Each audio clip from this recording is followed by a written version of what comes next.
Suppose you've created a video lesson which consisted of PowerPoint slides and your voiceover narration like this.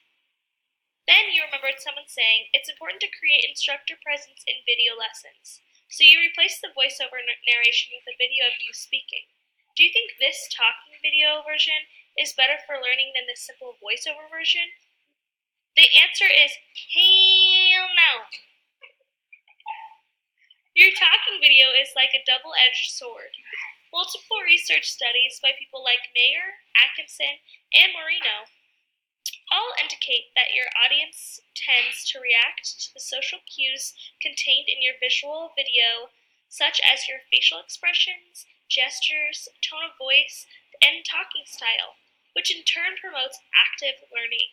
At the same time, your talking video can distract the viewers from paying attention to other parts of your presentation, such as on-screen text, diagram, and graph, which are often more essential and important for learning than lesson content. So is a talking video always a distraction? The answer again is hell no. Research by Marino and others suggest that as a talking video, when pointing gestures are used, can be an effective visual cue to point at important parts of the video. But you might say, why can't we just use circles and arrows to point at important parts? And they are easier to implement. That's absolutely true. When you don't have a lot of time, arrows and circles are quicker and easier ways. But if you have time, a pointing gesture has added benefits that it can also contain social cues such as facial expressions, which can promote active learning as well. Considering all that, there are only 2 occasions or ways in which a talking video should be added to a video lesson. One is when adding a talking video doesn't interfere with the other parts of the video, especially when you can't think of any good visuals to present that go along with what you're saying. Should you just go and show nothing?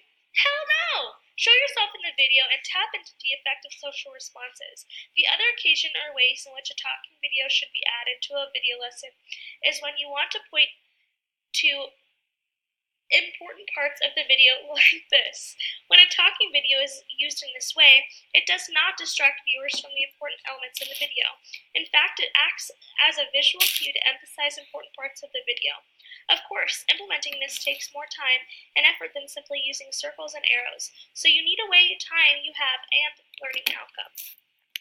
If you search typical video lessons on the web, you will find PowerPoint with no presenter image like this, narrated PowerPoint with a static photo of the presentation, and PowerPoint narrated by a video of the presenter. Which do you think is the best presentation format of the 3? Research suggests that adding a static picture of a presenter like this, does not promote learning. It can even create a distraction. If it doesn't do any good for learning, it just takes away some of the precious presentation space, especially when you need a lot of space for a complex diagram or illustration. If you want to add instructor presence in your video lesson, you only need to show yourself a few times, or even just at the beginning. You don't have to be present in the video the whole time. How about this? Would a presenter video be better? Maybe facial expressions and gestures play essential roles in human communication. Research suggests that facial expressions and gestures of a presenter's talking video can lead to a better learning. But this layout could cause a couple of serious problems. The presenter video is so small that viewers must look really hard for it to produce social response effects.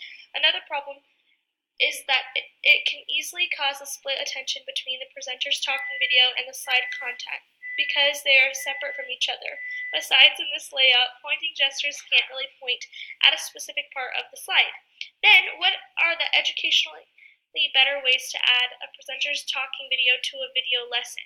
When you want to incorporate social cues and generate social responses in your viewers, size does matter. Show your talking video in a larger size like this, or even like this. What about when you want to incorporate a pointing gesture? These layouts make it really hard to point at anything on a video screen. Instead, try doing this. Since your talking video is integrated in the content area, your pointing gesture is right on the spot. No violation or spatial contiguity principle here. So I encourage you to incorporate your talking video in your video lessons, but do it in the right way. Like Kenzie Collins, Hannah Best, Rachel Fuxa, and Zoe Nash do in their screen. In the right way.